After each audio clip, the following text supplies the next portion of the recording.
El fútbol, el deporte que con el tiempo llegó a ser el más popular de México, fue introducido al país por los británicos a fines del siglo pasado.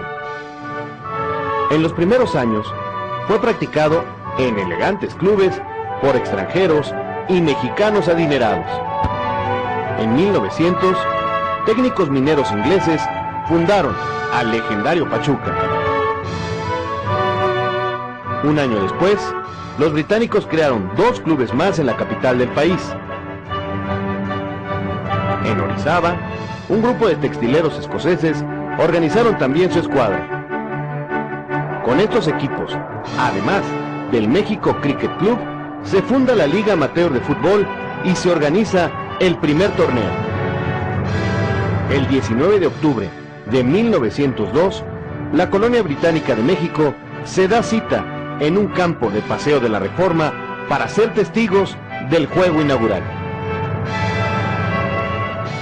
Al final del encuentro, ganado por el British Club, se escucharon muchos hip hip hurra, y un grupo de hermosas ladies ofrecieron a los sofocados futbolistas tazas de té, algo que después se hizo costumbre.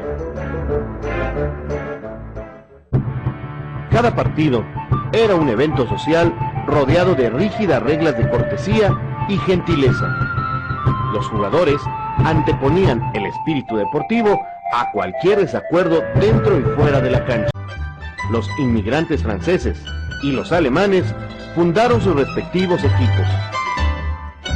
Con el estallido de la Primera Guerra Mundial, se inició la retirada británica de las canchas mexicanas. Muchos jugadores se alistaron y partieron al frente de batalla. Pero ya la semilla del fútbol había sido sembrada en México. Los mexicanos asomaron la cabeza en el fútbol a partir de 1910, cuando jóvenes de la élite porfirista fundaron el Club México de San Pedro de los Pinos. Montaron su cancha en un terreno de la colonia Condesa y, reforzados por algunos ingleses, ganaron el campeonato de liga de 1912-1913. Ya con la revolución encima, el club se mexicanizó por completo e integró a jugadores de extracción popular como el portero Cirilo Roa, un indio imponente que cada domingo cambiaba sus implementos de albañilería por los de guardameta. El estilo duro de estos jugadores le atrajo al Club México el apoyo de la nueva afición que surgía entre los barrios pobres de la ciudad. Una afición atraída por la posibilidad de que en el juego se desatara el borlote, la gresca, el relajo. En fútbol, el España nació del México. Tenía jugadores de mucha calidad españoles. Estos jóvenes formaron un equipo integrado únicamente por españoles. Con no más de 20 pesos de capital, adquirieron su primer balón y unos palos para las porterías, que plantaron en un terreno de la colonia, y en la temporada siguiente alcanzaron su primer título. En España jugaba a pases profundos, largos, y tiros y remates. Era un equipo dominado normalmente en el campo, pero dominador en los goles. Era un estilo nada vistoso, aunque muy efectivo, con el que ganó 9 campeonatos entre 1913 y 1923. En la temporada 1922-1923 perdió el título ante el Asturias, otro gran equipo ibérico fundado en 1918 y que bajo la batuta del escocés Gerald Brown practicaba un fútbol a ras de pasto y de rápidas combinaciones. Con la aparición del Club España, el fútbol rompe con el aristocrático cascarón inglés y se convierte en asunto de la calle. La comunidad española, mucho más integrada a la sociedad mexicana, se encargó de difundir el juego por todos los vecindarios de la Ciudad de México. El gusto por el balón saltó las cercas de los exclusivos clubes ingleses y apareció en colegios y escuelas privadas de la capital. donde cientos de chamacos mexicanos recibieron sus primeros rudimentos futbolísticos de profesores religiosos que se arremangaban la sotana para enseñarlos a patear la pelota. Estos padres del franco-inglés, también de descendencia europea, lo empezaron a cultivar aquí en México, en las escuelas particulares, donde fue cobrando fuerza la práctica del fútbol. De estos ambientes escolares surgió el Club América, que fue aceptado por la Liga en la temporada 1917-1918, luego de que consiguió un inesperado empate frente al Club España. El América estaba integrado por muchachos de clase media y eran conocidos en la Liga como los Estudiantes. El jugador más destacado de los americanistas en ese entonces era su capitán, Rafael Garza Gutiérrez, alias Récord, un muchacho hábil y fuerte que se encargaba de organizar al equipo dentro de la cancha. A partir de 1920, el equipo empezó a reforzarse con jugadores experimentados de provincia, ganando en fortaleza física y velocidad. La falta de técnica la suplían con empuje y agobio al contrario, que por lo general acababa siendo arrollado. Así fue el comienzo de un cuadro formado exclusivamente por mexicanos, capaz de imponerse a los españoles y que conquistó 4 títulos en forma consecutiva. En la temporada 1925-1926, el España perdió para siempre el trono ante unos jóvenes impetuosos que fundaron la primera dinastía futbolera mexicana y que décadas después serían llamados los Millonetas del América.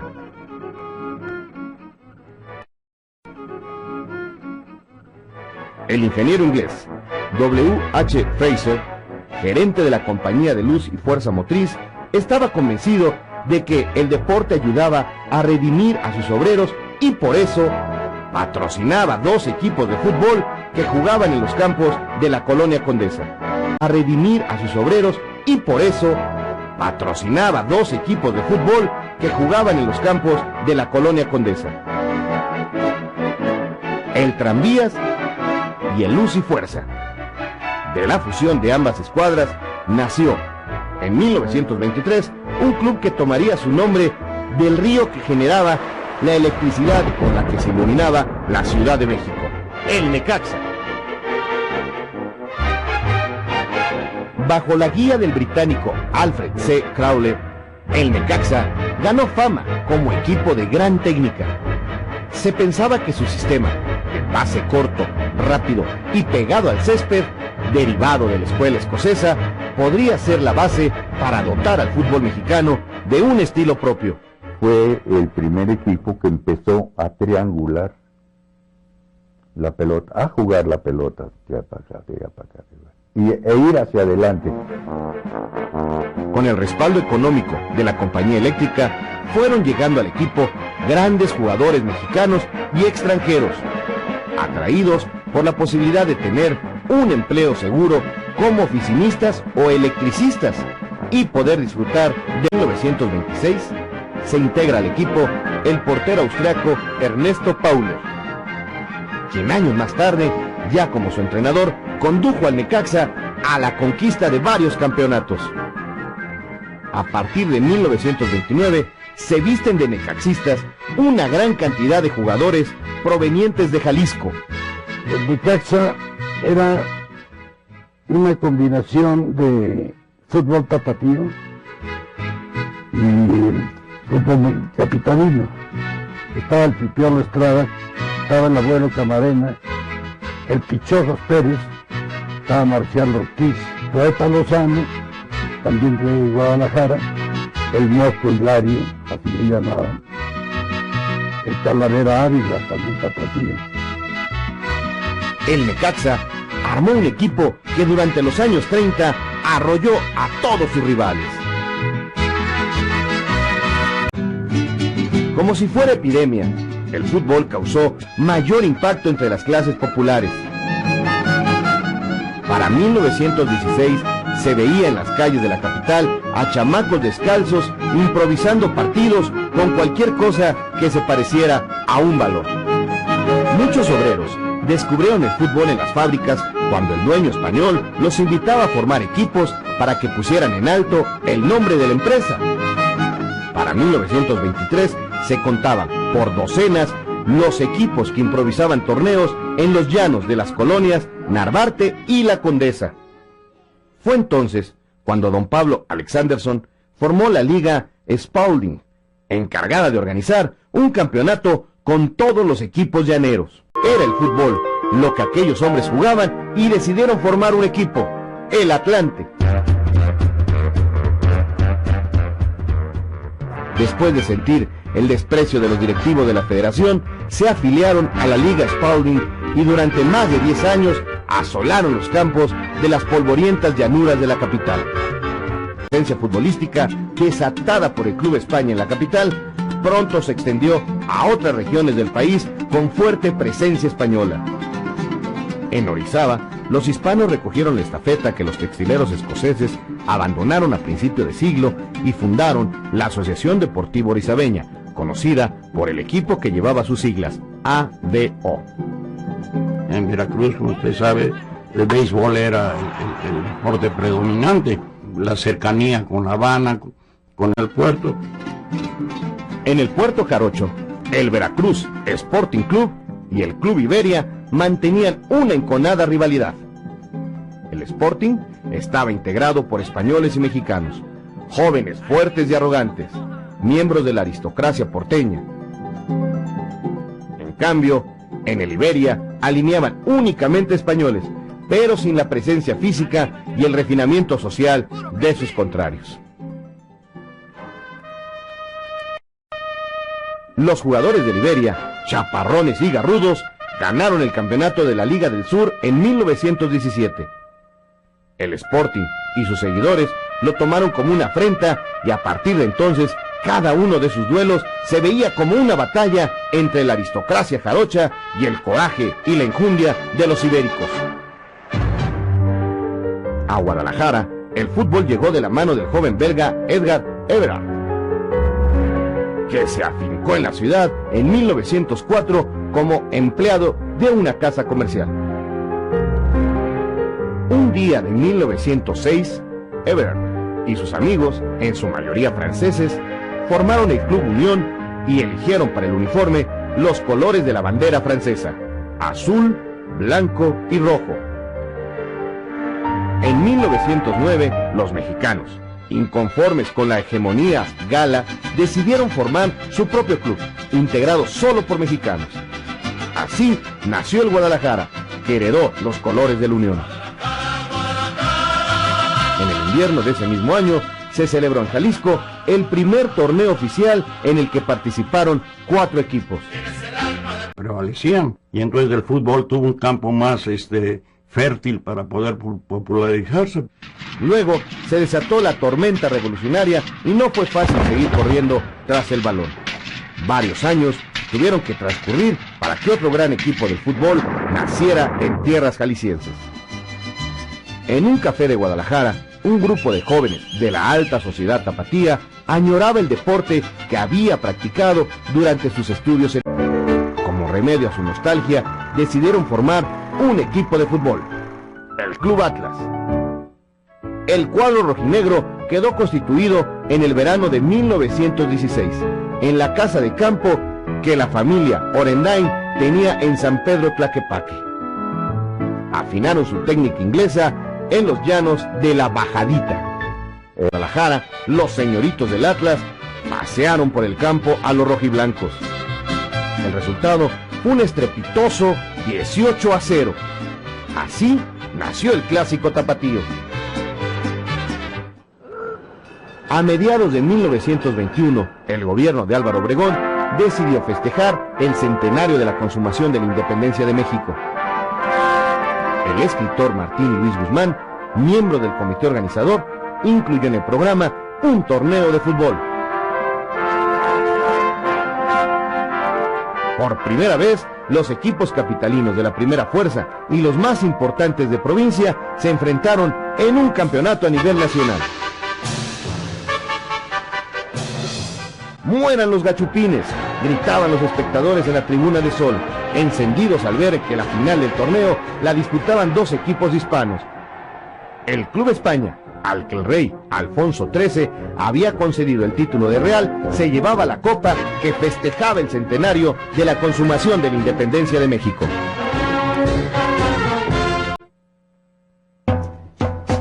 La primera salida de un equipo mexicano al extranjero le tocó realizarla al Club América en 1923, que ya tenía en sus filas a los grandes jugadores con los que dominaría la Liga Capitalina durante 4 años.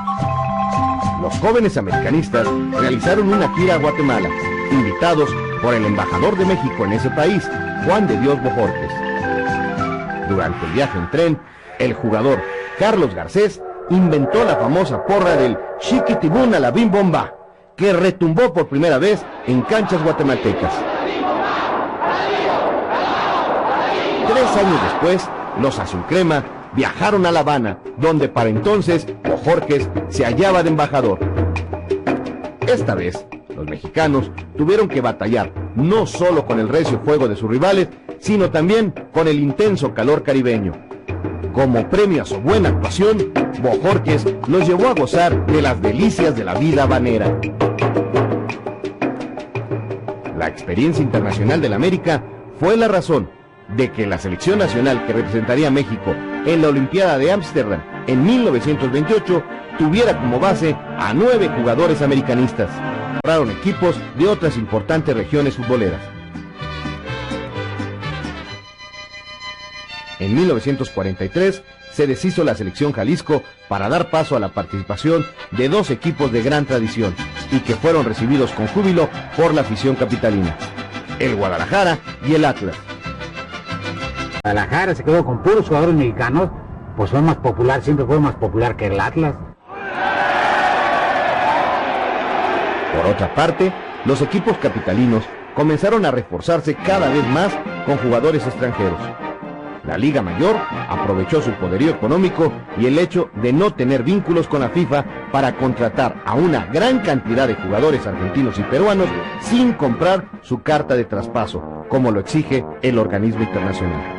Y se armó un escándalo en Argentina porque lo mejor que había en Argentina en esa época se vino a México.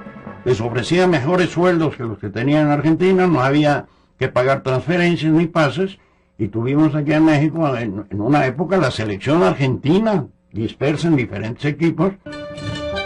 Las oleadas de extranjeros arribando al fútbol nacional no era un asunto nuevo. En 1937 llegaron un gran número de jugadores españoles que venían huyendo de la guerra civil en su patria. Estalló la guerra civil y lo que es la cosa después, al cabo de unos meses, aparecimos en México. Llegamos allá a Veracruz, allí los mariachis nos salieron al barco y sobre una romería. No, a nosotros ya había un recibimiento estupendo. Pero es a partir de 1942 cuando la importación desenfrenada reduce oportunidades al futbolista mexicano. Los dirigentes de la Liga Mayor decidieron fusionarse nuevamente con la Federación Nacional de Fútbol, pues era la única vía para recuperar el reconocimiento de la FIFA. El 13 de diciembre de 1948, los dos organismos dieron origen a la Federación Mexicana de Fútbol. El paso estaba dado. Organizado y unificado a nivel nacional el fútbol mexicano, era hora de reiniciar las aventuras internacionales. Dirigentes, jugadores y aficionados habrían de fijar la mirada y la esperanza hacia el sur del continente.